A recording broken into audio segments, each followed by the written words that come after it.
நாடாளுமன்ற மழைக்கால கூட்டத்தொடரின் 7வது நாள் அலுவலானது தற்பொழுது தொடங்கியிருக்கிறது. இது தொடர்பான முக்கிய செய்தியை நாம் பார்க்கிறோம். இந்த கூட்டத்தொடர் முழுவதுமே இந்த வினாத்தாள் கசிவு விவகாரம் தொடர்பான பல்வேறு விவாதங்கள் போய்கொண்டிருக்கக்கூடிய நிலையில் இது தொடர்பான மசோதா, வினாத்தாள் கசிவு தடுப்பு மசோதா தொடர்பாக இன்று விவாதம் நடக்க இருக்கிறது என்ற தகவலும் வெளியாகியிருக்கிறது. தொடர்ந்து செய்தியாளர் ரமேஷ்குமார் நம்முடைய இணைகிறார். ரமேஷ்குமார், வணக்கம். இந்த 7வது நாள் கூட்டத்தில் நாம் என்னென்னலாம் எதிர்பார்க்கலாம்? விரிவான தகவல்களை பதிவு பண்ணுங்க. நாடாளுமன்ற மழைக்கால கூட்டத்தொடரின் 7ஆம் நாள் அலுவல்கள் சற்று முன்னதாக தொடங்கி இருக்கிறது. மக்களவை மற்றும் மாநிலங்களவை இரு அவைகளும் கூடியிருக்கின்றன.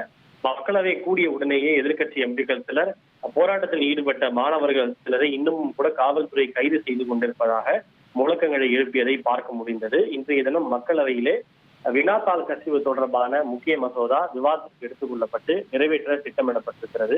குறிப்பாக பொது தேர்வுகள் முறையற்ற வழிமுறைகள் தடுப்பு மசோதா 2026 நேற்று மக்களவையிலே அமளிக்கிடையே அறிமுகம் செய்யப்பட்டது. அந்த மசோதா இன்றைக்கு விவாதத்திற்கு எடுத்துக் கொள்ளப்பட்டு நிறைவேற்றப்பட இருக்கிறது.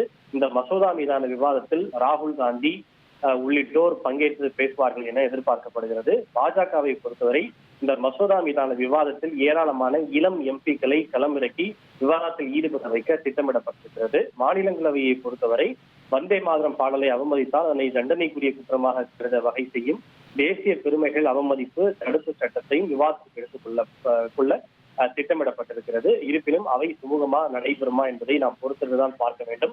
இன்று காலை எதிர்க்கட்சிகளுடைய ஆலோசனை கூட்டம் மல்லிகார்ஜுன் கார்கேவுடைய தலைமையில் நடைபெற்றது.